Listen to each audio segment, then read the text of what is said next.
Welcome to the ITFreeTraining video on how DNS data is stored in Active Directory partitions. Understanding how this works will help you understand how DNS data stored in Active Directory is replicated. It will also increase your understanding of how Active Directory partitions work, in particular how application partitions work. Before I get started on how DNS data is stored in Active Directory, I will first have a look at the Active Directory partitions. Let's consider a typical domain controller. Every domain controller has a file on the domain controller that holds the NTDS.DIT file.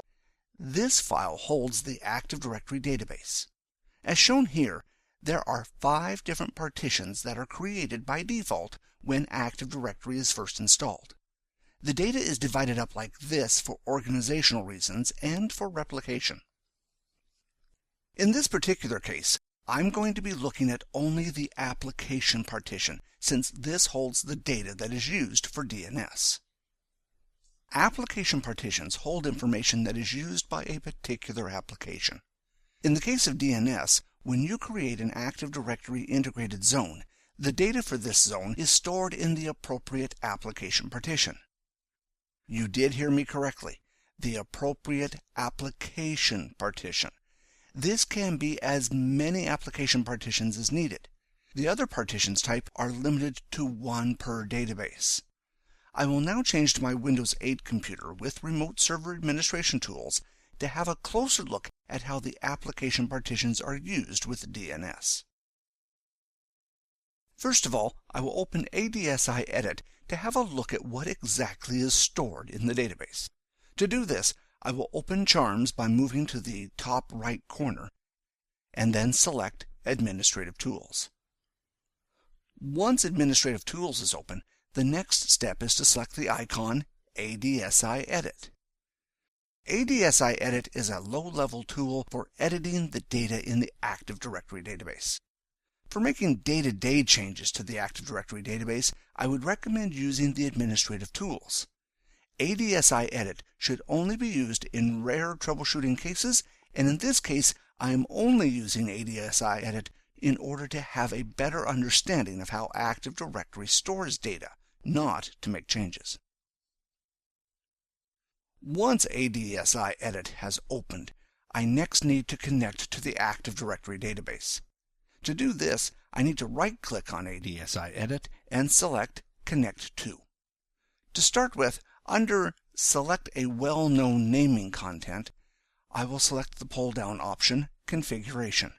The configuration partition does not contain any DNS data.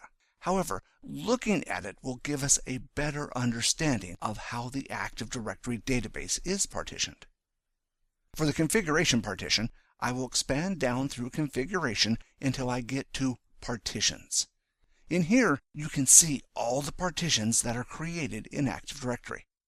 At the bottom, you can see the standard partitions for the domain and forest created when Active Directory was first installed. Application partitions are named differently from the standard partitions. You can see above the standard partitions are the application partitions, which use an identifier rather than a standard name. Since there can be multiple application partitions, it is not possible to use a standard name, as each partition must have a unique name. If I select the first application partition, you will notice the name of the partition is Forest DNS Zones. DNS data that is stored with all domain controllers in the forest is stored in this application partition. Above this is the application partition for ITFreeTraining. This partition is shared with all domain controllers in the domain ITFreeTraining. If there were other domains, like child domains, then there would also be application partitions listed in here for those child domains. To have a look at the data in these application partitions, I will once again right-click on ADSI Edit and select Connect To, and this time I need to enter in the distinguished name for the application partition. In this case, I will connect to the Forest Application partition. Once I have connected to Forest Application partition, I can now see all the data that is stored at the forest level. To see the DNS data, I will expand down through the containers until I get to the Microsoft DNS container. Here you can see all the DNS data that is shared at the forest. In this case, notice that the zone highcosttraining.local is stored in here. High Cost Training, in this case, is not a child domain, but another company. In this case, High Cost Training has been configured as a stub zone, and thus this is why it appears in here. To see what DNS data is stored at the domain level, I need to use the connect to command once again, and this time connect to domain DNS zones using its distinguished name. Once connected, I will expand down to Microsoft DNS and then down to the container ITFreeTraining.local. In here you can see all the data for the ITFreeTraining zone.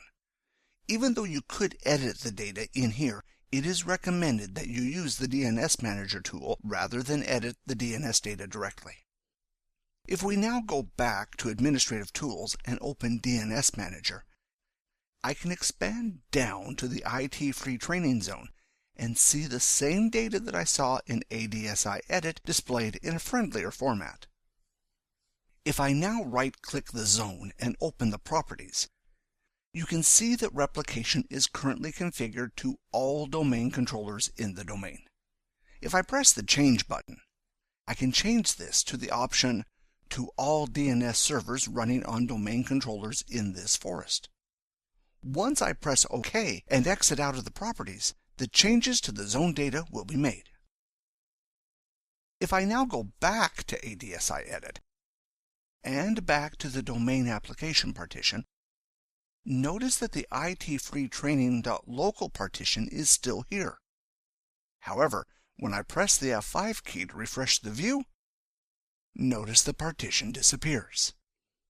If I select the Forest application partition, notice once again the ITFreeTraining zone is not visible. However, once again when I press F5, the missing zone appears. You should now understand how Active Directory keeps DNS records stored in the default partitions for domains and forests. Now I need to look at creating a custom partition to store DNS data in. To do this, I need to open a command prompt by opening Charms, selecting the search option, and then selecting the command prompt icon. The commands that I'm going to run I have placed in the batch file. The link to download the batch can be found in the description of this video, or you can view the commands in the description of this video if you prefer. I have stored the batch file on the flash drive, so I will now change to the flash drive and run the batch file. The first command that I will run is DNS command with the parameter enum directory partitions.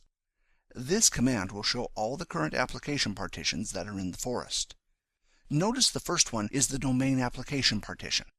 The second one is the forest application partition. These are the only application partitions that are created by default when Active Directory is first set up. The next command that I will run with DNS Command is to create an additional application partition. The first parameter is the domain controller I want to create the application partition on. The next parameter is create directory partition to tell DNS Command that I want to create a partition. The last parameter is the name of the application partition that I want to create. You can use a short name here if you wish. In this case, I have used a fully qualified domain name to make it easy to recognize. Since I have made changes to the Active Directory configuration, I next will run a command to replicate the changes to all domain controllers. Otherwise, I need to wait until the next scheduled replication in Active Directory. If I scroll up to the top, you can see the command is repadmin with the parameter sync all, followed by the domain controller I want to run it on, and lastly the flags APED. In this case, it is important to make sure to use the same upper and lowercase characters, as the flags in this command are case sensitive. The flag uppercase A performs a sync of all name contents held in the domain controller. If you run this command without this flag, only the domain partition will be replicated. The change we just made was to the configuration partition, so the A flag is required. The flag uppercase P tells the domain controller to push the changes out to all other domain controllers rather than waiting for another domain controller to ask for changes. The E flag forces a sync of all domain controllers in the forest. In this case, since I have made changes to the configuration partition, which is forest-wide by adding an application partition, it is a good idea to add this flag. The D flag uses distinguished names in messages. This makes it easier to read the output from the command. Even though this command finished right away and with no errors, it is important to remember that this just requested a background replication to be performed.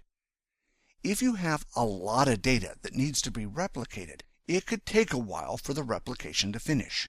You will need to check the event viewer to see if replication has completed. Since I have made changes to partitions in Active Directory, the next command that I will run is repadmin with the parameter kcc followed by the domain controller NYDC1. This forces the Knowledge Consistency Checker, or KCC, to run on NYDC1. The KCC creates the connections between domain controllers to ensure that data in each partition is correctly replicated.